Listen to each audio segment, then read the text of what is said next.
Les mains dans la pop. Ok, Les mains dans la pop. c'est les mains, C'est ma nouvelle obsession. mais dans la pop.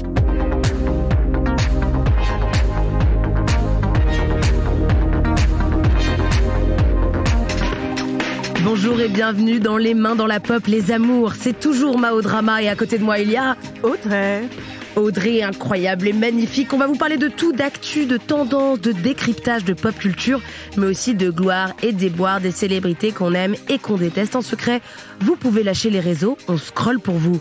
Alors je vous le disais, je suis à côté d'Audrey, mais nous avons une chance. Ce crew est complété par une superbe jeune femme qui s'appelle Morgane Hortin et qui est à mes côtés. Bonjour Morgane, comment vas-tu ? Bonjour à vous, j'espère que vous allez bien aussi. Eh bien écoute, très bien, merci d'être avec nous. Pour ceux qui ne te connaîtraient pas, brièvement, si je veux faire une petite bio Tinder, tu es poétesse, écrivaine, chroniqueuse et tu viens de sortir un livre magnifique de poèmes qui s'appelle La chambre sans mur. Sublime. C'est pour ça que tu es avec nous. Tout à fait. Oui, on va beaucoup te faire de compliments, tu vas voir, ça va vraiment Ça être le va être bienveillant très Comedy Club agréable. pendant 1h30. Tu es connue également pour un compte Instagram qui s'appelle Amour solitaire, que j'ai beaucoup aimé sur les internets, et on va en parler dans une dizaine de minutes. Avant ça, on aime bien toujours avec Audrey un peu débriefer de la semaine, pour permettre aux gens d'avoir un sujet de conversation quand ils prennent un café à la machine à café dans leurs entreprises après avoir écouté notre émission. Et alors pour ça, on aime bien dire, tiens, ça c'est le gagnant, ça c'est la gagnante de notre semaine, ou la loseuse, parce que il y a des bolos, genre, je sais pas, Donald Trump.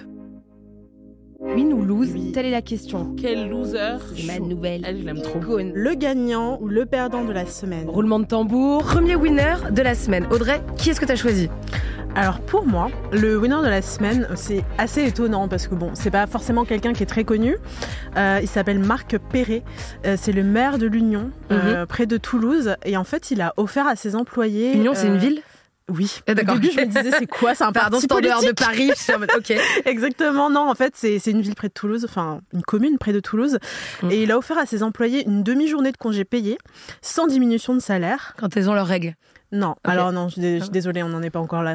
Mais du coup, c'est pas par pure bonté d'âme et c'est pas non plus pour faire la grasse matinée, mais c'est plus parce qu'il est opposé en fait à la réforme des retraites et il veut permettre à ses agents et agentes de pouvoir aller manifester Génial. ou alors de pouvoir se reposer selon les convictions politiques de chacune. Pour rappel, en France, les salariés ont le droit de faire la grève. C'est un droit qui est reconnu, mais l'entourloupe, c'est que si tu fais grève, ça entraîne normalement une retenue sur le salaire, en fait. Donc, Ok. sauf exception, évidemment. Et donc, gros big up à Marco, qui offre une matinée de repos ou la possibilité pour ses employés d'aller manifester. Je trouve ça super chouette. Bah oui, je suis tout à fait d'accord. Tu vas aller manifester avec Marco, Morgane ? Avec ou sans Marco, mais j'irai manifester, oui. T'es vraiment une célibatante, quoi. Une femme libre. Alors, après, on va passer à un loser. Moi, je vais vous raconter quel est pour moi le loser de cette semaine. Je vais pas m'adresser à un humain cette fois-ci, mais à un animal. Oh, wow. Le hérisson est en voie de disparition. Et Non. voilà, mon petit cœur tendre a failli se casser en deux. C'est le hérisson, c'est vraiment un animal mignon, un peu comme un pigeon. J'ai jamais pensé qu'un jour ça allait me manquer. Quand je l'ai su, je me suis dit, mon turning point à moi, ça n'a pas été les ours polaires, ça a vraiment été le hérisson. Je me dis, ok, c'est bon, maintenant je veux bien commencer à faire des efforts. Pour l'écologie, je veux bien, par exemple, arrêter de me maquiller, parce que comme ça, quand je rentre dans une pièce, il n'y a pas une montée de la température. Tic-tac, je suis un peu trop une bombe, déminez-moi. Qu'est-ce qu'elle raconte ? Elle est en chien, évidemment. Je me disais aussi que vous parlez de tout ça était l'occasion de parler un petit peu d'écologie. Car c'est une valeur centrale dans nos vies. Et parfois, j'ai la sensation qu'on n'est pas aidé par les personnes qui la portent aux dernières présidentielles. Est-ce Ouais. que tu te rappelles quel était le candidat de LV, Morgane ? Non, impossible de te redire. Mais tout est dit. Il s'appelait Yannick Jadot. Et le Ah oui, pauvre, voilà, maintenant que tu le dis, bien Ouais, sûr, voilà. c'est bon. le charisme d'un hérisson écrasé sur une chaussée. Aussi pour moi l'occasion de rappeler que vous savez, il y a des comptes Instagram qui recensent les trajets de jets de milliardaires. Et ils ont Ouais. tous été interdits pour protéger leur sécurité, entre guillemets. Et voilà, je me disais, l'écologie, pour ceux qui voient pas, c'est la personne à qui Bernard Arnault, il dit, je suis désolée, on s'est jamais rencontrés. Je pense que pour se justifier, il avait dit à des médias à l'époque, oui, mais c'est pour aller au travail, en fait. Tu sais, je suis en mode genre, c'est pas vraiment vrai que tu prends un jet pour aller au travail. Comment est-ce qu'avec son RH, il se justifie, il est là, genre, si, c'est pour travailler, je suis HPI, en fait, j'ai une pension d'arborescence, j'ai besoin d'une piscine pour aller travailler. Parce que oui, les jets étaient à destination de Cannes, d'Ibiza, bref, que de villes Comme par comme ça. hasard. Comme par hasard, c'était pas la Défense Paris. Bon. Donc voilà, trop désolé pour le hérisson, belle paix à lui. Quel est ton loser à toi, Audrey ? Un animal est-il mort dans ton cœur ? Un animal n'est pas mort dans mon cœur, mais je suis hyper triste par contre pour le hérisson. Juste, je prends un petit temps pour 3 minutes pour le hérisson. cette info. Franchement, moi c'est plutôt une horde de losers, plusieurs losers. Alors n'en déplaise aux Disney adultes, donc c'est les adultes qui sont fans de Disney. Et particulièrement des parcs d'attractions de Disney. Pour tous les Disney adultes qui nous écoutent, je pense que certains d'entre vous sont de gros losers. Alors je vais vous dire pourquoi. Comment ça cache grave la cousine qui met des photos sur Insta non, un peu cringe attention. Devant le manège à tasse. C'est pas vos goûts que je critique, c'est cette info qui va suivre. En Floride, Disney World en fait a définitivement fermé le manège qui s'appelle Splash Mountain et qui était accusé de véhiculer des stéréotypes racistes. En fait, c'est un manège qui est installé depuis un bail, donc depuis 1989, et il reprenait Song of the South, donc Mélodie du Sud dans la langue de Molière. Ouais. Et donc c'est un Disney en fait qui a été jugé raciste, qui reprend beaucoup de préjugés. En gros, le film, c'est un garçon dans une plantation en Géorgie et il y a des domestiques noirs. Enfin, il y a plein de stéréotypes. Et en fait, tout ça, c'était reproduit dans le manège. Donc, tu te baladais en petite barque à travers la plantation, à travers les domestiques noirs. Donc, assez problématique. C'est mon enfer, quoi. C'est ça. Plutôt manège Auschwitz, ok. Exactement. Et le film, il a été beaucoup critiqué à tel point qu'il y a une pétition, en fait, qui a réuni des dizaines de milliers de signatures pour remplacer le manège. Et donc, Disney a écouté. Bravo, Disney. Très bien, une fois, pour prendre la... Pour une fois. Et donc, le manège va être remplacé par Tiana's Bayou Adventure. Donc, c'est inspiré du film La Princesse et la Grenouille, avec la première princesse Disney noire. Donc, jusqu'ici, vous voyez aucun loser. Vous me dites, mais Audrey, tout va bien. Disney a pris une très bonne décision. Mais en fait, figurez-vous qu'il y a des personnes, donc les Disney adultes, qui pleurent cette décision et qui ont même été jusqu'à créer une contre-pétition pour le maintien de ce manège. Exactement. Okay. Et je parle pas d'enfants en bas âge attachés à leur manège préféré, je parle vraiment d'adultes. Donc à leur grand âge... Sur TikTok, il y en a même qui ont lancé un hashtag Goodbye Splash Mountain avec des millions de vues.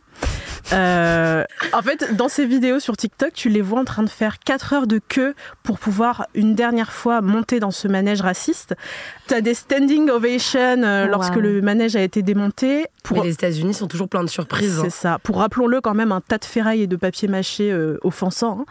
Il y a vraiment des personnes éplorées devant le manège et même des gens qui ont collecté l'eau dans laquelle les embarcations du manège faisaient plouf. Ouais, exactement. Ils l'ont vendu sur Internet. Revendu sur eBay à plus de $1000. Ils perdent pas le nord, les Disney adultes. Et donc voilà, pour moi, ce sont des gros losers. Parce que les États-Unis, business is business, quoi. Ils ont repris l'eau, mais pour la vendre. C'est ça, exactement. Pour moi, être à ce point impacté par une attraction ouvertement raciste, c'est la honte. De ouf. Voilà. Et toi, Mao, je sais pas si t'as des nouvelles un petit peu plus réjouissantes. Est-ce que t'as un winner cette semaine ? Si, j'ai évidemment un winner, mais je me disais, si toi, t'as un loser, ou si toi, t'as vu une statuette déboulonnée, avoir été contente, enfin, voilà, si tu veux avoir un moment gauchias merdiaque, c'est maintenant. Si tu veux, je fais mon winner et tu me dis si t'as pensé à quelqu'un d'autre. Et si t'as pensé à personne, c'est pas grave, ok ? On arrête la productivité capitaliste et tout va bien, tu n'es pas une machine, tu es un être humain, Morgane.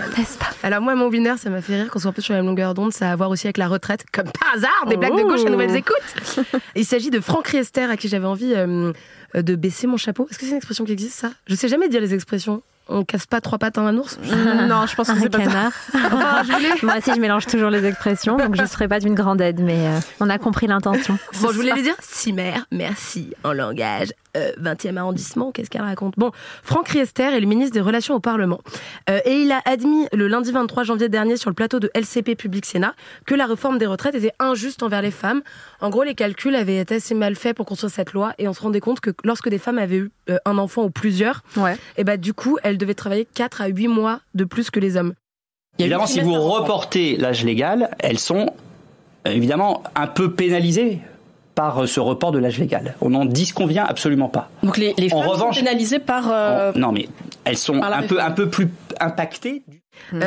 Et donc, moi, je me disais, bon, d'un côté, il est le loser de son camp parce que le gouvernement lui est tombé dessus en disant qu'il s'était laissé aller à admettre quelque chose. Et en fait, il y a un peu le truc de... Quand tu fais partie du gouvernement, t'as jamais le droit de dire qu'il y a une faille dans ta loi. Mais du coup, je me disais, en même temps, c'est le winner de l'ensemble des Français grâce à ça. Parce qu'il avait une part d'humanité. Oui, on peut être à droite et je finirai pas cette phrase. Franchement, non, ne termine pas. Mais je me suis dit, on dirait un twist de film, tu vois, on dirait Voldemort qui aurait enlevé son turban en hurlant « Mais non, j'étais le cousin de Ron depuis le début, je suis roux et heureux ». C'est un homme malgré tout, il a des fêlures. 2 jours plus tard, incroyable séquence sur BFM pour débattre de cette injustice et de l'injustice pour ce travail supplémentaire pour les femmes. Un plateau de télé paritaire constitué donc de 5 hommes. Et voilà, je me disais, ok, trop hâte du débat sur le colonialisme avec 5 hommes blancs qui diraient, je connais un peu l'Algérie, je suis allée en vacances à 5 ans, les gens sont charmants au souk. C'est déjà le cas, hein. Voilà, mais merci Franck de montrer que les politiques ont parfois un cœur et une raison donnée. T'as pu trouver un winner ? Winner, non, mais un loser, je dirais les Césars ou... J'ai entendu que Cosette d'ailleurs lançait les Cléopâtres pour revendiquer le fait qu'il n'y ait jamais assez de femmes j'avais pas vu ça. mises en avant. Intéressant. Winner. Voilà. Du coup, Cléopâtre. Exactement, winner, exactement. Autrement, loser, j'aurais dit Darmanin comme de tout temps, hein. Mais bon, ça c'est intemporel. Intemporel, exactement. Mais j'étais plutôt négative parce que je n'ai pas pensé à un winner, voilà. Juste 2 losers comme ça mais sur un plateau. Mais c'est pas grave, il mérite. Une journée avec 10 Darmanin d'émission et pas une journée de perdu. Le sujet de la semaine. On va parler de quoi cette semaine ? Vous avez des idées ? Ultra cringe. On peut dire que c'est vraiment nul ou pas ? Elle a osé. On est toujours dans les mains dans la pop et on est avec la magnifique, la grande Morgane Hortin. Merci encore d'être avec nous, Morgane. Pour ceux qui ne la connaîtraient pas, on reçoit une poétesse, une créatrice de contenu, une chroniqueuse, une visionnaire et une déesse. Est-ce que j'en fais trop en termes de suçage de table ? Tu me dis. Tapez 1 pour oui, tapez 2 pour encore oui. Bonjour Morgane, comment ça va après ces premières 10 minutes avec nous ? Eh bien, ça peut difficilement aller mal après une telle introduction, n'est-ce pas ?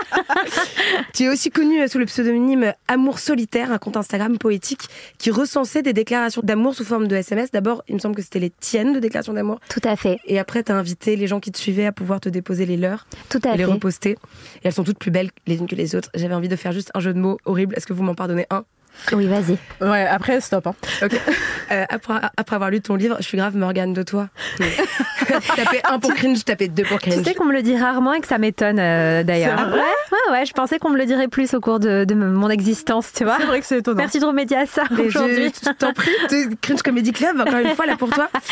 Tu sors donc ce nouveau recueil de poèmes, La chambre sans mur, et on est hyper heureuse avec Audrey de pouvoir échanger avec toi dessus. Comment faire pour faire connaissance avec toi sans que ce soit trop universitaire ? Alors ce que je te propose, c'est que je t'ai écrit une vraie fausse bio, ce que j'appelle donc une biof, une bio un peu bof, qui est truffée d'erreurs. Ok. Et dès que tu entends une erreur, tu m'interromps. T'hésites pas à faire un bip ou Darmanin d'émission. C'est vraiment comme tu le sens. Très bien. Évidemment, je t'avais senti être un peu Sandrine Rousseau comme moi.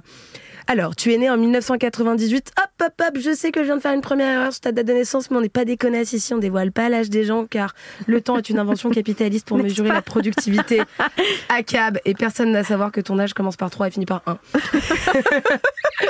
Tu es née à Martigues dans les Bouches-du-Rhône. C'est le nom aguicheur-bouche de ton département de naissance qui t'a donné le goût de l'érotisme écrit.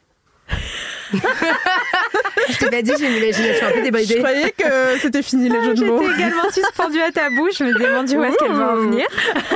Trop gentil que tu te dises ça alors que j'ai un herpès. Oui, on profite de ce podcast pour normaliser le fait d'avoir de l'herpès à cause du stress. Paris est une ville difficile. Les femmes de ton entourage te mettent dans les mains des chefs-d'œuvre de Schopenhauer à Marguerite Duras. Est-ce qu'il y a une autrice ou un auteur qui t'a particulièrement marqué dans ton éducation littéraire de l'adolescence, que ces femmes, ta grand-mère, ta tante ou ta mère aient pu te mettre dans les mains ?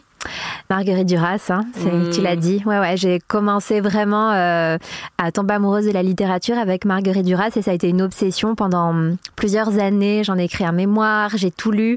Je l'ai un peu abandonné, je dois dire, ces 10 dernières années. Je pense que c'était une passion trop intense pour durer toute une vie. C'est une relation toxique. Je dirais pas ça. Non, franchement, c'était une relation vertueuse, je pense. Et qui t'a mis justement ces livres-là entre les mains ? Du coup, quelle femme de ton entourage t'a mis Marguerite Ma tante. Okay. C'est ma tante qui m'a fait découvrir Marguerite Duras et qui a créé cette passion. De toute façon, j'ai vraiment une famille de femmes. J'ai grandi dans une constellation de femmes. Oui. Donc, tous mes premières amours et passions viennent d'elle en général. Je comprends. Et puis, ça peut donner une certaine sensibilité de grandir aussi dans un monde de femmes dites fortes. Je sais pas ce que vous en pensez, mais moi aussi, j'ai des femmes qui sont vraiment hautes en couleur dans mes familles. Elles ont été des modèles. Après, Affida Turner. Oui. Je comprends, franchement, Affida.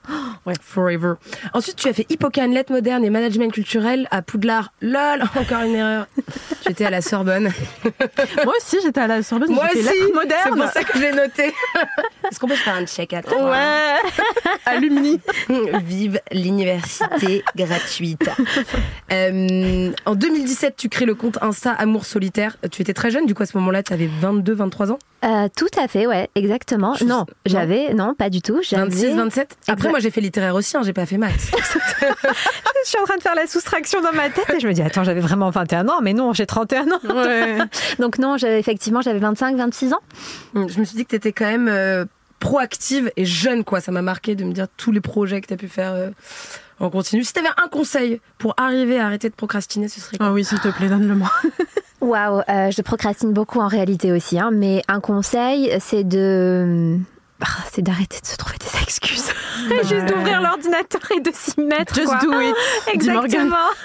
Non, mais j'ai quoi, tu l'appelles à l'action, le fait de faire le premier geste, quitte à ce qu'il soit mauvais ce geste, mais au moins le fait de faire débloque en général, parce que ce qui est paralysant, c'est de ne rien faire justement. Une fois qu'on a mis le pied à l'étrier, en général, ça va un petit peu mieux. À chaque fois que tu as écrit un livre, du coup, ça t'a pris plus ou moins de temps à le faire et tu l'avais fait par bloc, tu avais une méthode d'écriture comme ça ? En fait, tous mes livres ont été différents. Le premier tome d'Amour Solitaire était vraiment à part parce que j'avais même pas pour ambition de le publier. J'ai vraiment fait ça par plaisir parce que je me disais que je recevais plein de messages très très beaux et presque par jeu, je me suis dit, c'est marrant, si je les assemblais, je suis sûre que je pourrais recréer une histoire d'amour et qu'on pourrait même ne pas s'apercevoir qu'ils ont été écrits chaque fois par une personne différente.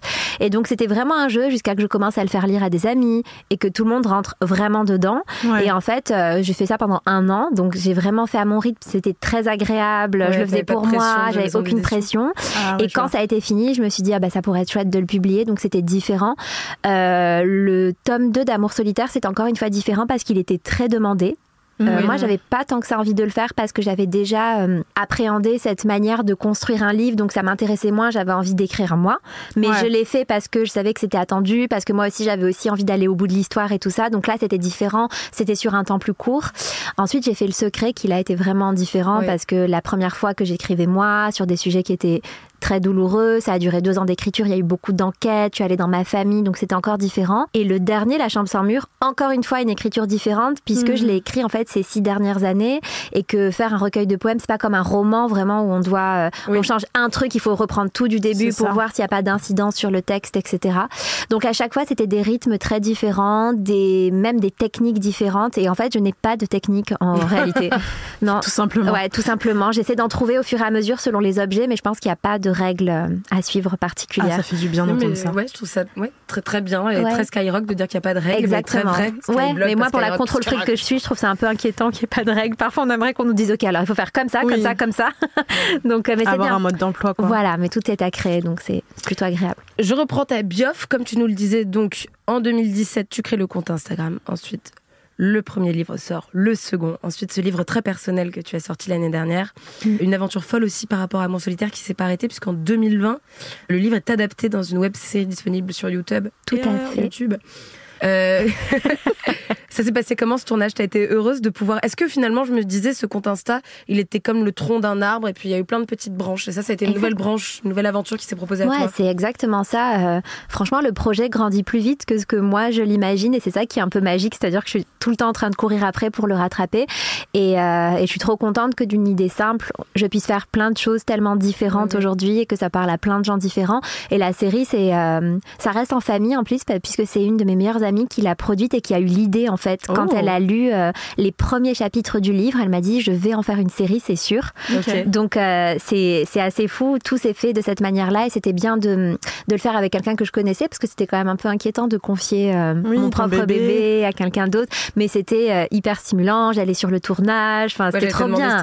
Ouais, on a fait les castings, tu sais, moi j'avais écrit pendant 1 an les personnages, donc là de les voir et de choisir, enfin c'était super quoi. C'est chouette d'avoir pu participer au casting. Et qu'est-ce que ça t'a fait après, quand t'as vraiment vu à l'écran ce que t'avais écrit finalement ? Je me suis dit que le projet appartenait à tout le monde maintenant, que c'était plus moi. Je sais pas comment vous dire, parce que il y a plein de choses que j'aurais pas faites, bien sûr, comme elles ont été faites. De toute façon, c'est toujours ça. Déjà, juste quand on lit un livre et qu'on regarde ensuite l'adaptation, je sais pas moi, Harry Potter, j'imaginais qu'Hagrid était bleu, par exemple. Je me demandais pas pourquoi. Et quand j'ai vu le film, je me suis dit, mais il y a aucune raison pour laquelle je pensais ça, mais j'étais persuadée. Donc, vous imaginez que quand on écrit un livre et qu'il est adapté, l'écart, il peut être encore plus grand, parce qu'on a tellement eu pour habitude de se projeter les personnages et tout ça. Mais je pense que c'était un passage qui était hyper important pour moi, de faire confiance aux aux autres et de dire allez-y, appropriez-vous l'œuvre et que tout le monde se l'approprie. Et dans tous les cas, même si c'est pas comme je l'avais pensé, je trouve ça bien que ça vive comme ça vit. Et au final, j'en suis hyper heureuse. Donc j'aime bien que ça existe dans les yeux de tout le monde maintenant et dans les mains de tout le monde. Nous aussi, on est content que ça existe dans les yeux de tout le monde. Allez regarder donc la web-série disponible sur YouTube de l'adaptation d'Amour solitaire. Donc, est-ce qu'il y a des omissions que j'ai faites et tu aimerais rafistoler ta biof et me dire 2-3 moments clés de ta vie qui ont été importants?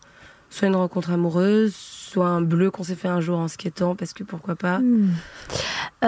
Écoute, je crois qu'il y a à peu près tout. De toute façon, mon signe astrologique, Verseau, sans blague, ascendant Poisson.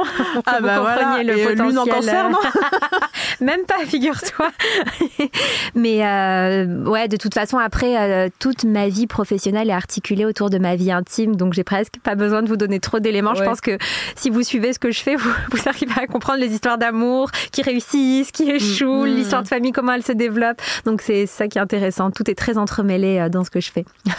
Et justement, tu parles beaucoup d'intimité et moi j'aimerais t'inviter dans l'intimité de ma propre chambre et qu'on discute à cœur ouvert, un peu comme on le ferait lors d'une soirée pyjama au cours de laquelle on se livre un petit peu trop.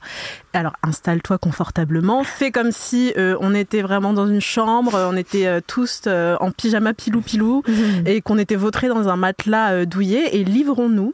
Alors, je te préviens, ma chambre est un petit peu bordélique, mais elle est accueillante, enfin, j'espère. Et donc, après avoir partagé toutes ces choses très intimes, mais dans un premier temps, des choses intimes des autres, et ensuite, d'être un petit peu plus livré sur toi-même, qu'est-ce qui t'a justement donné envie de parler de ta propre intimité ? En fait, le pont a commencé à être fait lors de mon précédent livre qui est Le Secret, parce que jusque-là, moi, je ne mettais pas du tout de mon intimité dedans, c'était vraiment les messages des autres. Et pour Le Secret, en fait, j'ai commencé à m'intéresser à cette thématique. J'ai fait des appels à secrets, j'en ai reçu des centaines, des milliers, j'ai commencé à enquêter. J'ai fait des entretiens en fait avec des gens que je connaissais pas qui me racontaient leurs secrets, que j'essayais ensuite de décrypter, les mécanismes du silence, etc. Et mon éditeur me demandait beaucoup de me poser la question de pourquoi ça m'intéressait autant.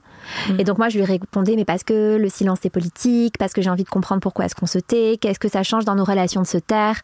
Et je comprenais pas bien sa question. Et en fait au fur et à mesure j'ai compris, parce que chaque fois que je faisais un entretien avec quelqu'un, moi ça a réveillé des choses en moi. Alors pas parce que je vivais exactement la même expérience du secret que ces personnes-là, mais parce qu'en fait forcément je me rendais compte qu'il y avait plein de moments où je m'étais tue, mais surtout qu'il y avait plein de moments où on s'était tue face à moi toute mon enfance, toute mon adolescence. Et petit à petit je me demandais vraiment les répercussions que ça avait eu sur moi, jusqu'à comprendre en fait que si le sujet m'intéressait tant, c'est que ça me touchait profondément, mais que j'étais un peu dans une sorte de déni. Et en fait, il a commencé à me demander d'écrire les souvenirs que ça me faisait remonter quand j'étais enfant. Mais je trouvais ça, c'était tellement pas prévu en fait dans ce livre. C'était difficile et à la fois, c'était très libérateur. Et en fait, j'ai compris au fur et à mesure que le fil rouge, c'était mon intimité dans la recherche de tous les autres secrets.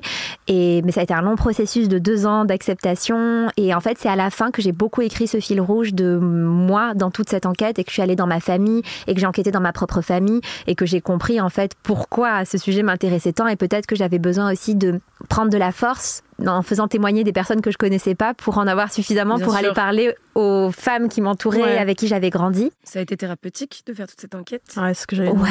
En accéléré, donc c'était un peu intense quand même. Je pense que ça a été très thérapeutique tout le long, mais je pense que j'ai eu un bon contre-coup après. Après, ça a été dur parce que je pense que c'est des répercussions un peu sur le long terme. C'est des répercussions que j'ai acceptées parce que je savais que ça nous ferait du bien dans tous les cas, mais qu'il fallait un peu prendre son mal en patience. Et il y a des nouvelles qu'il faut digérer. Ça explique tellement de choses aussi en nous, pourquoi on réagit de telle et telle manière. Il faut un peu tout se réapproprier. Donc oui, ça a été très thérapeutique, mais c'est de voir aussi comment les gens dans ma famille sont affectés par certaines nouvelles. Donc il y a tout un truc aussi où je me suis beaucoup demandé est-ce que j'ai bien fait.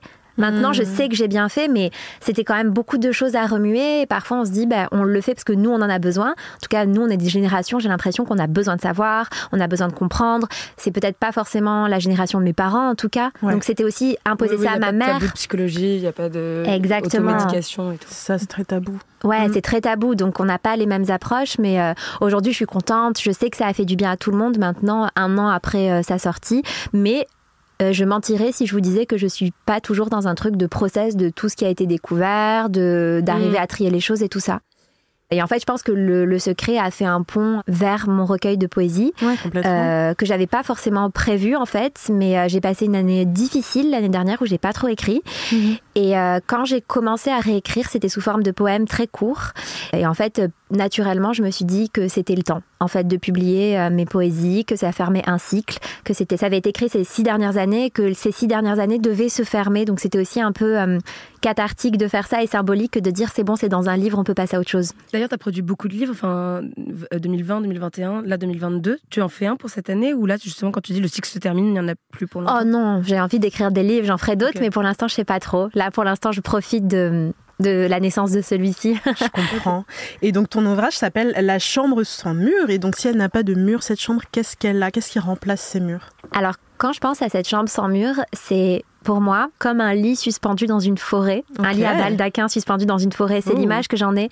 Mais ça a été autant source pour moi d'anxiété que de liberté de ne pas avoir de mur dans ma chambre. Parce que dans un premier temps, de ne pas avoir de mur, c'est ne pas savoir à quoi se raccrocher et donc être un peu en flottement comme ça. Vous savez, quand on traverse des angoisses et des anxiétés existentielles et qu'on fait même des crises d'angoisse et qu'on ne sait pas à quoi se raccrocher et que tout à coup, on a l'impression que notre chambre, elle est toute ouverte et qu'on est à nu devant tout le monde et qu'on ne sait pas comment se protéger.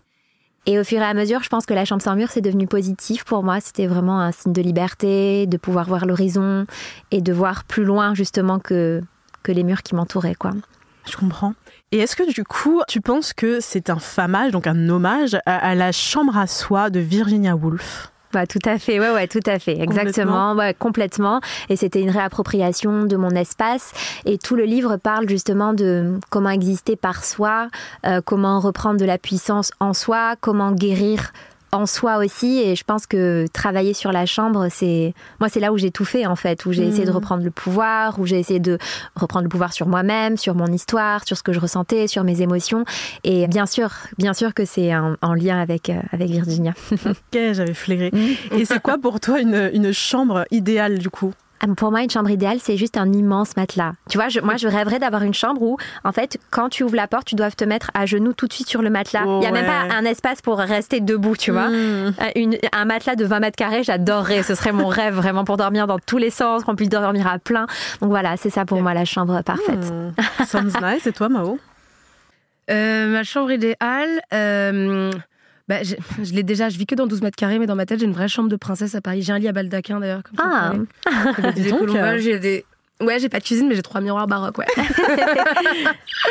Et en tout cas, j'essaie à chaque fois que j'arrive dans un lieu de le me réapproprier avec de l'art et des décorations que je vais créer toute seule. Et toi, ta chambre idéale, c'est quoi? Pareil en fait. Bon, là, celle que j'ai, pour moi, est beaucoup trop étroite. J'aurais aimé avoir plus d'espace et le reste de mon espace est très chargé. J'ai beaucoup de souvenirs, beaucoup d'art et j'aime bien au contraire que ma chambre soit beaucoup plus épurée. Ah oui. T'aimerais avoir de l'apaisement. Ouais, voilà, vraiment feng shui, quoi.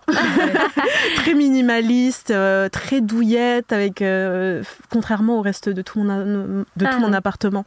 Je pense que c'est ça la chambre idéale, avec plein de chats. Bien sûr. Et donc, tu disais tout à l'heure que les poèmes de ce livre, c'est le fruit de 6 années d'écriture un petit peu dans tous les sens, comme ça, sans forcément avoir l'idée d'écrire un livre au final, c'est ça? Tout à fait. Tu savais pas que tu allais écrire ce livre? C'était simplement des notes Mais c'est un peu ma manière de travailler dans tout et de créer, c'est-à-dire que j'ai jamais une intention à la base pour que ça devienne un objet en particulier ou que ce soit un projet en particulier. À chaque fois, j'ai juste une intuition sur quelque chose que je trouve intéressant et je vais récolter des contenus ou je vais en créer, ou alors je vais le faire très spontanément, je vais écrire à droite et à gauche et en fait, au bout d'un moment, quand j'ai suffisamment de choses, je pense à ce que ça pourrait être et c'est souvent un livre, mais c'est un peu ma manière de travailler. Je me dis jamais, allez, j'ai écrit un nouveau livre aujourd'hui, il va commencer comme ci et comme ça. Jamais, jamais, jamais. Et j'aime bien arriver à garder cette liberté-là. C'est pour ça. Ça permet d'être libre en fait. T'as pas l'exigence de quelqu'un. Tout à fait. Ou un truc où et je trouve que comme ça. L'intention, elle est plus pure du coup. Oui, tout à fait. Ouais, donc je préfère cette manière de faire. Et non, effectivement, en plus, je me disais que ça ne marcherait pas parce que je me disais qu'il n'y avait aucune cohérence entre tous ces poèmes, qu'ils avaient été écrits de manière très éparse, donc ça raconterait pas une histoire. Et moi, je suis tellement accroché au fil rouge, même dans les recueils de poésie et tout ça, que je me disais non mais ça va être trop éparse, alors qu'en fait ça racontait quelque chose très clairement. Oui, c'est ce que j'allais te demander. Je trouve que tu y parles beaucoup d'amour, d'intimité, de corps, de rapport intime au final, et on a souvent l'impression que tu t'adresses à quelqu'un. Alors je sais pas si c'est un amant, une amante. Est-ce que c'est des textes que tu as partagés avec là ou les personnes à qui tu t'adresses, ou est-ce que c'est quelque chose que tu as gardé secret jusqu'à la publication du livre? Il y en a certains qui ont été partagés aux personnes à qui ils étaient adressés, mais vraiment pas tous. Il y en a d'autres aussi qui avaient déjà été publiés, que j'avais déjà publiés sur les réseaux, parce qu'aussi mon rapport à mon travail, je suis pas du tout dans un truc mystérieux où j'adore que ce soit lu ou vu que quand c'est parfait. Justement, moi, j'adore partager tout, les coulisses quand c'est pas parfait, quand je cherche, quand je suis pas sûre. Je trouve qu'il y a un côté trop décomplexant avec les réseaux sociaux qui nous permet de faire ça, et limite, parfois, ça m'intéresse plus que l'objet final. Ouais. Donc, il y avait déjà des choses qui avaient déjà été lues, mais il y a beaucoup de choses qui n'ont jamais été lues, et notamment par les personnes à qui... Enfin, c'est même pas à qui c'est adressé, mais de qui ça parle. Quoi. De qui ça parle. Ils le savent, ils les ont lus depuis. T'as eu un retour, t'as reçu un MP un jour de bonjour. Pas encore, mais je crois que, en tout cas, la personne principale qui est touchée là a le livre, mais elle prend un peu son temps pour le lire. Il y a beaucoup d'appréhension, je crois. D'accord. Fair enough. Et est-ce qu'il y a un poème dans ce livre que tu regrettes peut-être d'avoir partagé, ou que tu as hésité à partager? Alors... il n'y en a aucun que je regrette d'avoir partagé, parce que tous, ils racontent quelque chose que j'ai pu être, même si je ne le suis plus. Juste, je trouve qu'il y a beaucoup de différences de niveau, parce que il y a ce que j'ai écrit à 6 ans, je l'écris plus de la même manière aujourd'hui, donc il y a un peu aussi un work in progress. Donc parfois, j'avais des poèmes, ça m'ennuyait de les laisser, parce que j'aurais bien aimé qu'ils soient mieux écrits, ou plutôt comme je suis aujourd'hui, mais j'aimais bien aussi expliquer que ça a été écrit ces 6 dernières années et ne pas forcément les retoucher. J'aime pas trop retravailler les textes, en fait. J'aime bien qu'ils restent dans le bain dans lequel ils ont été écrits. Donc voilà, je regrette pas, mais je considère qu'il n'y a pas tout qui est au même niveau, mais ça me va. Je suis en paix avec ça. Waouh, je suis impressionnée, parce que moi je suis tout le temps en train de retoucher. Un guide de développement personnel depuis les... Il n'y a pas de règles, soyez en paix. J'adore, je vais écouter ce podcast en boucle pour me motiver. J'espère. Pour arrêter de m'auto-flageller. Et donc finalement, moi je trouve que ce recueil, c'est un peu une déclaration d'amour à la fois à toi-même et aux personnes à qui tu t'adresses. Quelle place ça occupe dans ta vie personnelle, l'amour, avec un grand A, hein, je parle pas forcément d'amour amoureux? Je pense que c'est le moteur d'absolument tout ce que je fais, notamment professionnel, hein, parce qu'en réalité, j'ai créé Amour solitaire parce que je suis tombée amoureuse. J'ai creusé autant dans le secret parce que j'ai un amour pour ma famille qui est inconsidéré, notamment un amour pour ma mère qui se souvenait pas de son enfance, et je voulais qu'elle se souvienne parce que je savais que c'était important pour elle, pour guérir d'une maladie aussi, pour guérir. Alors, pas... fondamentalement, parce que c'est impossible, mais en tout cas guérir dans le sens être plus en paix avec ça. Je savais que c'était fondamental qu'elle connaisse son histoire, donc c'était aussi, voilà, donc chacun de mes livres est guidé par un amour, et c'est très important, hein. Je pense que de toute façon c'est le terreau de beaucoup de choses, d'absolument tout, hein, que ce soit intime, que ce soit politique, que ce soit individuel, que ce soit sociétal. Oui, c'est une vraie religion. Au final d'une vie, c'est toujours ça, il faut aimer, point. Oui, exactement. Et en fait, je crois que dans ce livre... on pense a priori que ça parle beaucoup d'amour romantique, mais je crois que ce dont ça parle surtout, c'est de l'amitié, de comment ça peut sauver, et aussi de ce que c'est que de devoir développer un amour pour soi quand on est en survie, quand vraiment on a des moments où on ne sait plus comment vivre, quoi. Ouais. Et justement, tu parles de survie, et tu disais que la poésie pour toi c'était un moyen de survie, un peu un moyen d'exorciser des choses. Et donc si le fait d'avoir écrit ces poèmes, ça t'a permis d'exorciser certaines choses, est-ce que le fait de les avoir publiés et de les voir entre les mains des autres, ça t'a permis d'exorciser d'autres choses peut-être? Est-ce que tu l'as publié pour que la personne puisse avoir un droit de réponse? Et dans ce sens-là, ça t'a sauvé? Non. Non, pas du tout. Je l'ai vraiment fait pour moi. Et je pense que j'aurais pas été capable de le faire si j'étais dans l'attente de quelque chose. Non, c'est vraiment quelque chose que j'ai fait pour moi. J'ai même un peu de pudeur à ce que la personne qui, je sais, sera le plus touchée par ça le lise. Je préférais même qu'elle le lise pas, parce que je crois que c'est très pudique, en fait. Intime. Ouais, c'est très intime. Et en fait, je pense que le fait que les textes existent enfin et qu'ils puissent être lus par tous, ça repose sur une contradiction que je trouve très belle, qui anime les fondements même d'Amour solitaire, c'est que c'est tellement intime que c'est universel. Et le cœur d'Amour solitaire, c'est ça de toute façon, c'est de se dire c'est fou, on est 900 000 en fait à se reconnaître dans les textes qui s'échangent entre deux personnes, des choses qui sont tellement intimes qu'on a l'impression que personne d'autre pourrait comprendre, alors qu'en fait on comprend toutes et tous. Et ce livre c'est un peu pareil, c'est que il y a souvent un truc où quand on souffre ou quoi, on se dit personne pourrait comprendre à quel point. Et en fait, si c'est tellement intime que c'est universel. Et aujourd'hui, le fait que ça sorte, ça me fait du bien parce qu'il y a tellement de gens qui s'y retrouvent, donc on échange. Donc je trouve ça joli, au contraire, que ça existe. On s'est dit que peut-être tu pouvais nous partager d'ailleurs un poème. Ouais, bien sûr. Pourquoi tu as choisi celui que tu vas nous lire? Ou d'abord tu veux nous le lire et après tu nous dis pourquoi? D'accord, je vais vous le lire et je vous dis pourquoi. Super. Avec plaisir. Si tu savais comme je hais faire la planche en plein été, mes larmes coulent dans mes oreilles et tout devient silencieux. Je ne peux plus écouter une seule musique depuis que tu es parti. Je préfère remplir mes oreilles de larmes. Bientôt, je ferai un bouillon. On n'y mangera rien que du chagrin. Ce sera très salé, très peu épicé. Un peu comme toi et moi quand on a décidé que pleurer seul était mieux que parler. Ça m'a donné des frissons. You're so talented, girl. Merci. J'avais envie de vous lire celui-ci parce que je crois que ça parle beaucoup d'une de mes obsessions de la parole et du silence. Beaucoup, qui anime tout. Amour solitaire, c'est les mémoires des paroles amoureuses. Le secret, c'est l'obsession du silence. Et je crois que ce poème, ça résume bien mes obsessions de la parole et du silence. Et je l'aime, je sais pas vous expliquer pourquoi, mais c'est mon préféré. J'adore le lire. Je trouve qu'il a un truc très mélodique. Mélodieux. Ouais, très beau. Voilà, j'aime bien, il y a la mer, je viens du sud, donc ça me berce, c'est agréable. Et en parlant de petites notes ou de choses secrètes et intimes, on t'avait posé une question avant. C'était, est-ce que tu as des notes de poétesse dans ton téléphone ou... J'ai des notes de poétesse, j'en ai. Je m'expliquais, c'est parce qu'on se disait avec Audrey qu'on avait un truc en commun. Moi, à côté, je suis humoriste, je fais du stand-up et tous les jours, j'ai l'impression qu'il y a une observation qui me fait penser à une blague et je vais la noter. Le lendemain, je relis la blague et ça dit genre n'importe quoi, genre ma mère est une biche et pourquoi pas. Mais bon, on se disait avec Audrey, parfois ça a du sens de relire tout ça. Donc peut-être que toi, il y avait des choses qui avaient du sens. Moi, j'ai beaucoup de notes. Mais tu veux dire des notes de poétesse, vraiment, d'écrivaine, ou des notes que moi j'ai écrites? Ou d'idées de projet. Les deux m'intéressent. Moi, je me dis, est-ce qu'on ne se ferait pas une vraie mise à nu, mais sans tricher, on lit franchement une des trois dernières notes. Ok, allez, moi, ça m'emmerde challenge. Non, allez, d'accord. Première note, c'est invitation spectacle, ça n'a pas de sens. Je vais pas ta vous lire le nom propre de règle l'invité. t'emmerde. Je suis comme les politiques, je crée un gouvernement, mais je fais pas les règles. 49.3. Moi, ma première note, c'est Parc Valbon, qui est un parc à chiens dans le 18e qu'on m'a conseillé ce matin. Oh, wow.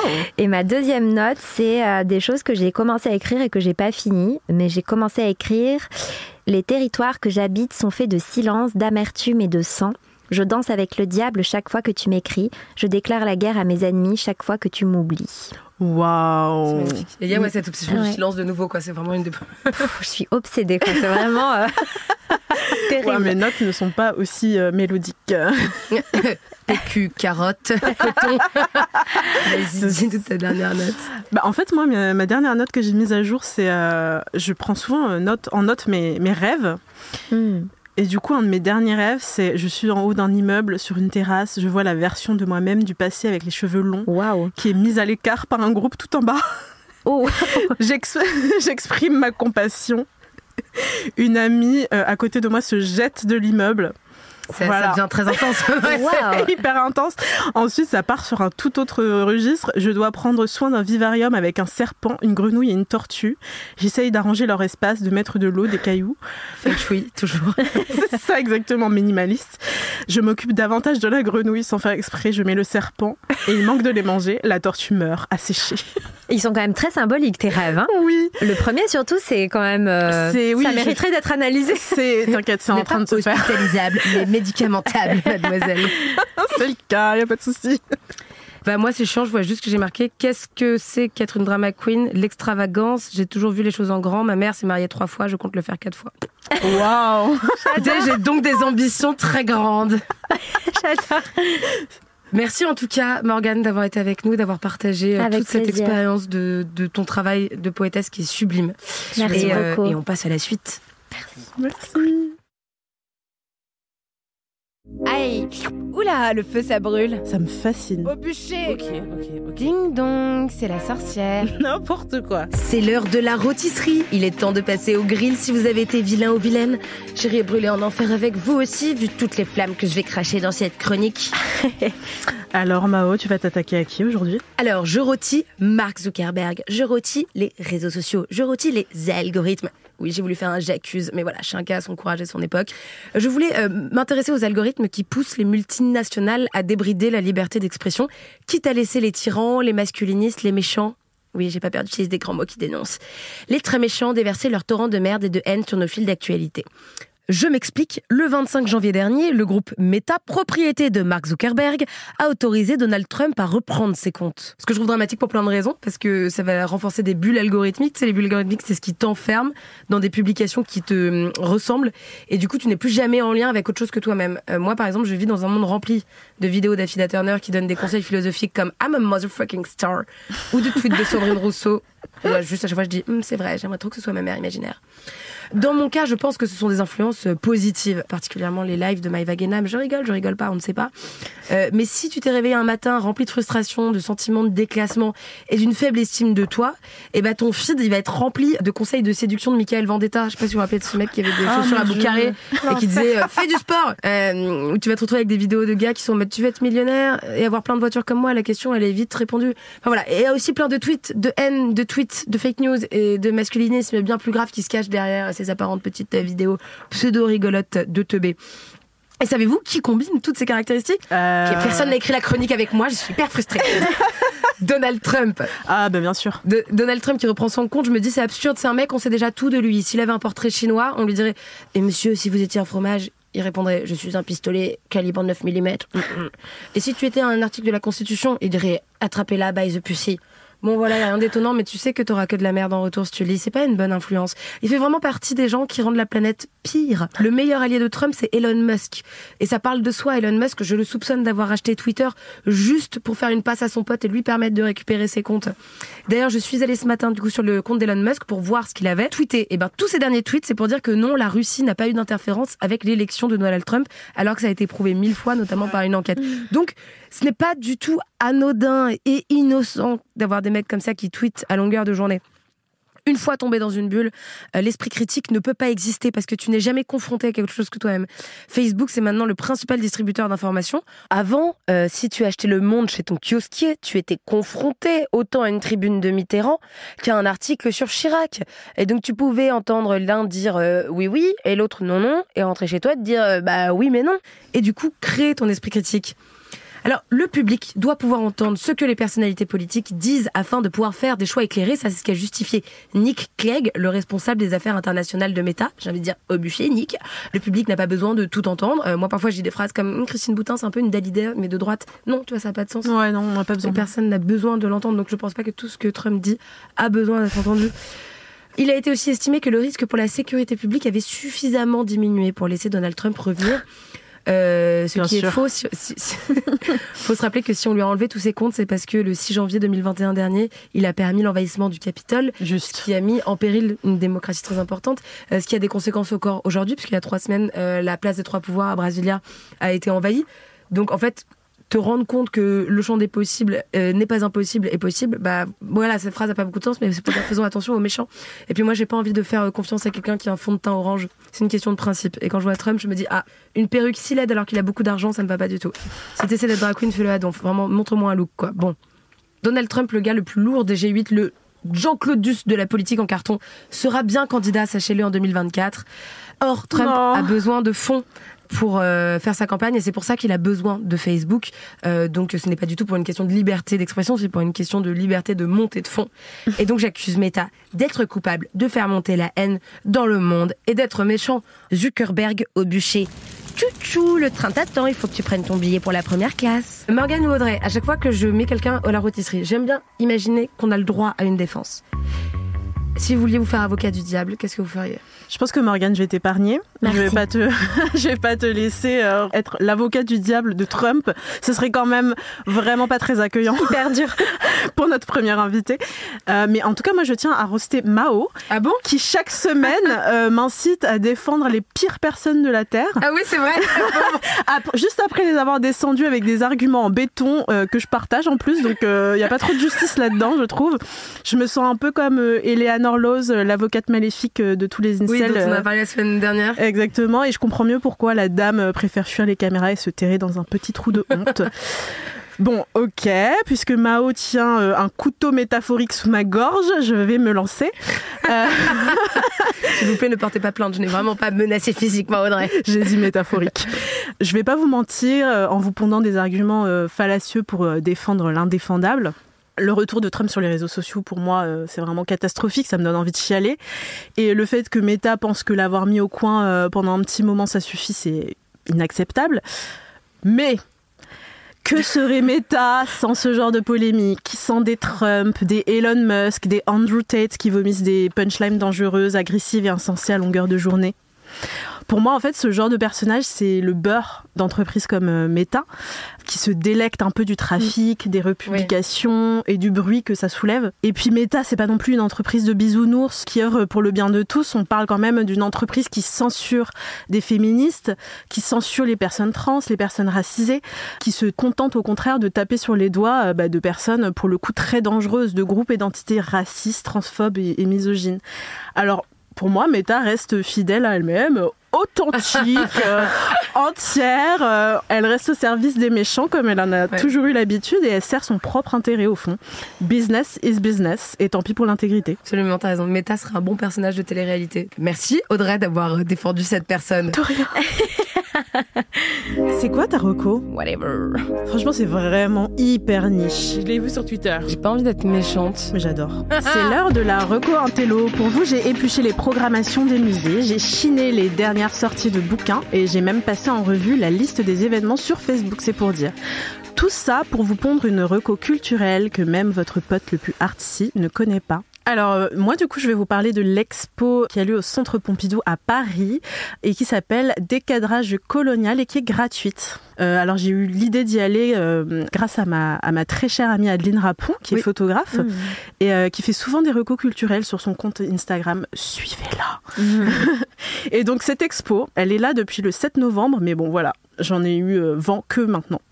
Et donc, elle va jusqu'au 27 février. Donc, il vous reste à peu près un mois pour aller la voir. Je répète, c'est gratuit. Donc, pourquoi se priver ? Donc, cette expo-là, si on pouvait la résumer, je dirais, ne visitez pas l'expo coloniale. C'est un petit peu le résumé de ce qu'on trouve dans cette exposition. Petit rappel historique, en 1931, il y a eu ce qu'on appelait l'exposition coloniale internationale à Vincennes. Et le but de cette exposition, c'était de promouvoir l'empire colonial, Burke. Oui, ça, ils faisaient venir des esclaves, non que tu peux visiter et voir. Ouais, en gros, c'était un énorme truc avec 8 millions de visiteurs qui étaient venus pour faire le tour du monde en un jour. Donc c'était le slogan de l'époque.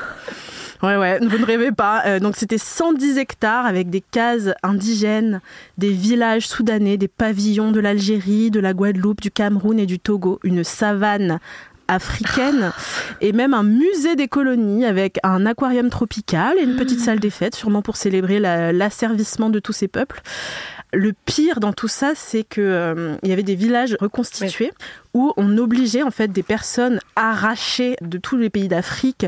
Il y avait aussi des Kanaks, c'est des peuples de Nouvelle-Calédonie.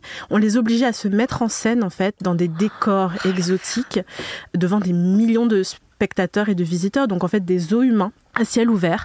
Donc bien sûr, à l'époque, il y a eu des opposants, notamment des communistes et des surréalistes. Et donc c'est d'eux que l'exposition parle. Alors, ça parle de la contre-exposition qui a été organisée à l'époque, qui s'appelait La vérité sur les colonies. Bon, il n'y a pas eu autant de visiteurs, malheureusement, à l'époque. Il y a des textes, il y a des œuvres contestataires, bon alors, plus ou moins problématiques et très universalistes, de type « on ne voit pas les couleurs ». Mais bon, on était en 1931, donc passons. L'expo montre aussi donc des archives, des œuvres qui réfutent en fait tout cet imaginaire colonial et raciste qui était très très très présent à l'époque, qu'il est encore, si vous voulez mon avis, avec des récits parfois inventés de toutes pièces qui véhiculaient vraiment des idées très clichés, très racistes avec la figure du sauvage et du sauveur blanc. Oui. Et puis, dans l'exposition, il y a quand même un bémol, je trouve. Il y a pas mal de photos avec la sexualisation des corps noirs et des corps racisés. Et moi, ça me pose question d'afficher autant, voilà, même si ça a un but universitaire et voilà, c'est pour apprendre tout ce qui s'est passé à cette époque-là. Ça me gêne toujours de voir soit la violence sur les corps racisés ou soit cette nudité vraiment crue et voilà, portée comme ça aux yeux de tous, qui n'était pas forcément consentie en plus à l'époque. Voilà, donc il y a tous ces mouvements-là qui ont été mis en lumière et il y a aussi les mouvements intracommunautaires, donc des personnes qui étaient visées en fait, des personnes des colonies directement, avec notamment un bel accent sur la notion de négritude. Donc c'est notamment, ça a été rendu possible grâce à des figures comme Aimé Césaire, cœur sur lui, qui revendique l'identité noire et sa culture. Enfin bref, voilà, il y a tout ce mélange d'œuvres et d'archives que je trouve hyper importante. Donc en conclusion, en fait, c'est une expo qui est à voir jusqu'au 27 février, donc dépêchez-vous. Oui. Je répète, c'est gratuit. Et ça change un petit peu du discours un peu trop indulgent concernant la France et ses colonies. Ça montre voilà l'autre pendant. Vraiment tous les mouvements qui ont été organisés contre ça. Mais il y a quand même pas mal de défauts, je trouve, parce que, par exemple, les surréalistes donc, qui étaient contre ce mouvement-là à l'époque, contre cette exposition coloniale, c'était pas non plus des anges. Voilà, pour moi. Merci Audrey. Eh bien écoutez, chers amours, c'est la fin de cet épisode. Non, ne pleurez pas. Je vous entends d'ici d'un moment d'imaginaire. Nous serons de retour jeudi prochain avec toujours autant de love et d'engagement. Merci Audrey pour cette reco, il faut filer à Beaubourg. Merci Morgane pour ce livre plein de douceur. Voilà, c'est vous qui nous écoutez. Allez vite chercher La Chambre sans mur chez votre meilleur libraire. Vous pouvez retrouver tous les épisodes en entier sur toutes les plateformes de streaming, mais aussi chaque chronique indépendamment du reste de l'épisode. Donc si vous n'avez que 10 minutes à pied pour aller au métro, 10 minutes avant que la douche se termine, vous pouvez écouter votre pastille préférée toute seule. Voilà, aimez-vous les uns les autres, les uns dans les autres, mais n'oubliez pas de vous protéger. Allez voir du spectacle vivant, vivez, sortez pailletés. 1000 bisous à tous et à toutes. Salut! Salut, merci pour l'invitation. Les Mains dans la Pop est une émission de Nouvelles Écoutes, animée par Mao Drama et Audrey Coupé de Kermadec, produite par Julien Neuville. Montage, mixage et enregistrement par Livio Boulanger au studio Artistique Palace. Directrice générale adjointe, Nora Issem. Directrice artistique, Aurore Mailleux. Directrice des productions, Marion Gourdon. Directrice commerciale, Emmanuel Fortunato. Chargée de production, Ashley Tola.